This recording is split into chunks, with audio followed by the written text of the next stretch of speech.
What's up, guys? Your girl is back, and I just wanted to make this quick video on some tips and takeaways of my experience backpacking through Southeast Asia. So here we go. You will get stared at. People will come at you and try to touch your skin and touch your hair. So just be prepared. And at first, I was really put off by this. I was like, why is everybody staring at me? Why is everybody all up in my grill? But what I came to understand is the United States, with all of our issues, we are a very diverse place. So for us to see an Asian person, an Indian person, a white person, a black person really is not a big deal for us. But in a lot of these countries I went to, especially in the remote villages, this was their first experience meeting a real life black woman. So for them, they were just curious, and it came down to the point where I just really had to understand they were just curious about me just as much as I was curious about them. So I really used this experience more or less as a learning opportunity instead of being offended. You will be compared to random black celebrities who you look absolutely nothing alike. Insert the clip. Rihanna. I wish. I wish. Yes, I was called Rihanna. Now, I think everyone knows how Rihanna looks, and you see how I looked. I think the only thing we have in common is that we are black females, and that is about it. I was called everything from Beyonce, Serena Williams, Michelle Obama, and at first I was all like, bruh, really?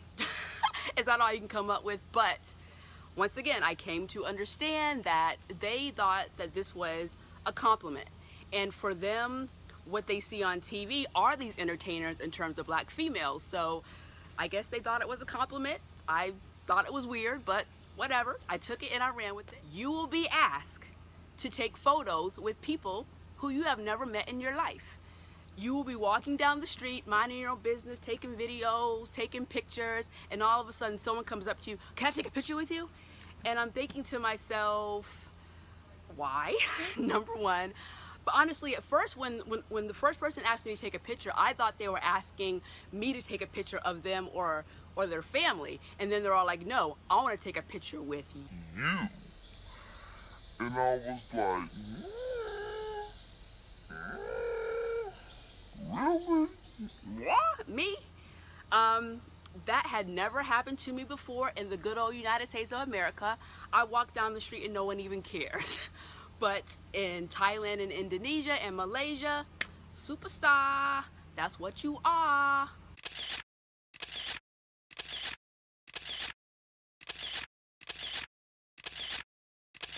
So I had the standard black girl protective style when I was over there, the box braids. They're really fascinated by the hair. Everyone asked to touch them. People were thinking they were dreadlocks. And there is a big fascination with Bob Marley over there. So a lot of people were thinking I was Jamaican and I had dreadlocks. And at first I was trying to explain the difference between dreadlocks and box braids. But after like the first week, I just gave up. People will ask you about Trump. I went to Southeast Asia in the summer of 2017, so the summer of this year. And Trump was newly elected, so everyone was just very curious about my perspective on the election, curious about if I thought this was a good thing. No. The one thing I can only say to them is that, yes, he is the President of the United States right now, and I wish the best for our country, and I pretty much just left it at that. But it was very interesting when people asked about it, they started laughing. They're like, oh, Trump, and then they just busted out laughing, which I didn't know really how to take that because it really isn't a joke, but in the same sense, if other people in foreign countries are considering a joke, that kind of speaks volumes to our current situation. On a large scale, people loved Obama. People were all like, oh yeah, but Obama. And I don't know if they were saying that because I was black, he's black, you know, the connection there, that all of us know each other in America, I don't know. But it was a really big sense of love for Obama. And when I was actually in Indonesia, in Bali, Indonesia, Obama and his family were there at the same time I was there. And once again, people were asking if I was gonna go see him as if we're first cousins or something. Like, I don't know Obama. I probably couldn't even get 10, 10 feet close to the man, even though I would love to. But yeah, Obama, we miss you. Southeast Asia is so inexpensive. The biggest cost that you will incur while going to Southeast Asia is the flight. I paid about $1,200 for my ticket, but I did meet a girl in one of the hostels I was staying at that paid like $500 for a round trip ticket. So it really all depends on the timing, where you fly out of, but you can find some really affordable tickets if you plan it right and fly out of the right cities. There is a peak season, then there's an off season. I went during the off season, the quote unquote rainy season, which is between May and November, I believe. If I have any recommendations, definitely go during the off season versus the peak season, because you'll get a lot of good deals. Just warning y'all, it's a long ass flight. Long. A lot of the flights are 24 hours or plus, but that's only because there really aren't any direct flights from the US to Southeast Asia. So you'll probably take between 2 or 3 transfers to get to your final destination. So just a little heads up for that. This was the longest flight I've ever taken. But if you look at a map, you are traveling around the world. Say, when you go to Southeast Asia, please stay for 2 weeks or more, because if you're flying all that way, you need that time to really, first of all, get used to the time change, and there's so much to see. You'll really be cutting yourself short if you don't stay more than 2 weeks. So if you are planning to go to Southeast Asia and you have like a week vacation time, don't go. Accumulate your time and maybe go next year. Because I'm telling you right now, if you go for a week, you're not gonna be happy with the trip, because you're gonna get there, you're gonna be sleepy, you're gonna be sleeping for 2 days, and then before you know it, you're back on the flight to go back home. So don't do it, y'all. 2 weeks or more. Hotels. The hotels are mad cheap. The food is mad cheap. Just think about it this way. When you travel to somewhere in the States, like let's say Miami, you can pay over $100 a night, if you're lucky, for a hotel, for like a 2-3 star hotel. In Southeast Asia, you can pay like $20, $25 for like a 3-4 star hotel. And if you're splitting that cost with somebody else, hello, $8, $10. Where can you stay in the United States for $10? There, I didn't pay more than probably $5 per meal when I was over there. So the US dollar goes mad far in Southeast Asia. So take advantage of that. And that's another reason I was able to stay in Southeast Asia for 2 months, because of the cost. There's nowhere in the United States I could go on vacation and spend as little as I did in Southeast Asia. The only thing I can maybe kind of caution you about is storage of the food is a lot different than in the States. So definitely be conscious about what you're eating and where you're eating, because you don't want to get sick when you're over there. The clothes. Look at the tags on your clothing. A lot of them probably say Indonesia, Taiwan, Vietnam, Cambodia. All countries in Southeast Asia. So stock up on clothes there. I got a ton of clothes that I would probably pay quadruple for back in the States. I actually purchased this cute little kimono situation on the streets of Bangkok. It's so unique. It's something that I would never buy here, but I'm loving it and I'm glad that I bought it. Ain't it cute? Also purchased these shoes and a little side hustle. You might want to bring some stuff back and maybe, sell a little bit on the side when you get back home. Stray cats and dogs are everywhere in Southeast Asia. And when I say everywhere, I mean everywhere. And sometimes they travel in packs. Yeah. Because we don't like dogs. Yeah. Everywhere. No, not like that. Okay. They're friendly, I never had any incidents where a dog was trying to chase me, a dog tried to bite me. They don't really pay you any attention. You just walk down the street and they walk on right by you, they don't pay you any attention. But if you have a phobia of dogs and cats, Southeast Asia probably is not the place for you. Just a heads up. Safety. A lot of people have asked me about the safety in Southeast Asia. And I can honestly say there was not a time that I felt unsafe in Southeast Asia. With that said, you need to be very conscious about where you travel to and the times of night and day that you travel. For me, when I solo backpack, I make sure that I'm in at least by 10 o'clock. Because to me, nothing really good happens after 10 o'clock, so I tend to have my butt in the house. You will be in an uncomfortable situation probably at least one a day. A situation in that you need to figure out how to get out of something. Based on, the language barrier, based on the cultural differences. It can be a number of things.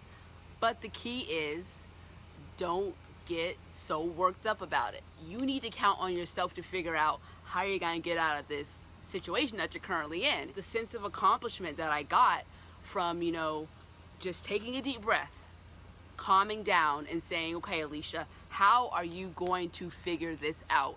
Gave me the biggest sense of accomplishment I've ever had in my entire life. Something so profound about being uncomfortable, it makes you grow, it makes you figure things out, and it makes you do things that you thought that you never wanted to do or could do. We're getting ready to feed them.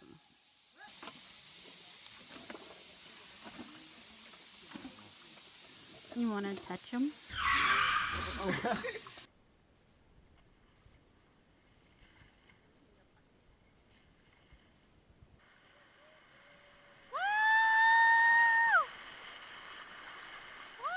And that's probably my biggest takeaway of this whole trip.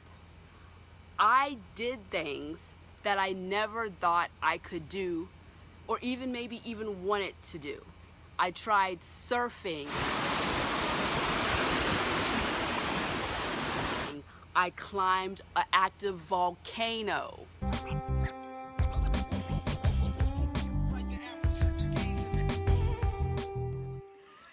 And for my experience, there are not a lot of sweet chocolate people like you to hike the mountain. So am I the first sweet chocolate to make it to the top? For this month, absolutely yes. Nothing can stop me. I'm all the way up. I ate foods that probably I would not eat, and still to this day I don't even really know what I ate, but I tried it. Some kind of a ground chicken concoction. It's actually really, really good. It has a nice spice to it. Normally I don't like ground meat, but this is actually pretty good. So ground chicken, whatever it's called, but it's really good. And even if I didn't like something, I can at least say I tried it. So many people have these misconceptions and say they don't like something without even trying.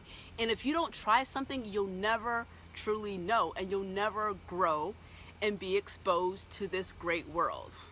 The more you travel, the more you really do see how more alike we are than different. Even though I was stared at a lot of times, people, were very curious about me. Once I got to know them on a human level and we started a conversation, we had so much more in common than different. The common thing is they wanted, to travel. They wanted to learn about other people. They wanted to be fulfilled. They wanted to be happy. One of the ladies that we stayed with in Bali, she ran a bed and breakfast, spoke English very, very well. So I just assumed that she had traveled to the States and had lived there for a while. And she said that she had never left Bali. And she was saying that she would love to, but number one, it was too expensive to travel to the States, and she would need $10,000 in her bank account to even get a visa to leave the country. And I was just like, just put that into perspective. I currently don't have $10,000 in my checking account, so just think if we needed $10,000 just to travel to another country. I can't. That just really blew my mind. And I know that that's just the way that it is. It's nothing that I can personally do, but seeing that from her vantage point, seeing how much she would love to travel, and she's just not able to do it because of the country she was born in, her financial situation. Oh, you're so fortunate. And I never thought about that before. I never thought with having an American passport how many opportunities that really afforded me. And this trip changed my life in that aspect, that I want to see so much more of the world. You know, I've been afforded so many opportunities. I need to take advantage of those opportunities, because people would literally die for the opportunities that I have. And for such a long time, I wasn't taking advantage of those opportunities because I was fearful. So, with all that being said, stop being fearful, get out of your comfort zone, even if it's not traveling. Do something out of the norm. You won't regret it. Did I experience some culture shock? Yes, of course I did. I was in a different country, and that was to be expected. And that honestly made me a better person in terms of my ability to adapt to different situations, my ability to learn, to fit in, and just cope with uncomfortable situations. Because it can be uncomfortable being the only one in a certain place. But I overcame that, and it's something that I will take with me throughout my life going forward. So that was probably the best and biggest takeaway of all, traveling through Southeast Asia. Alright guys, thank you so much for watching this video. I hope it's been helpful, and like I said before, if you have any questions, please comment below and I will definitely get back to you. Alright, until next time, peace and love.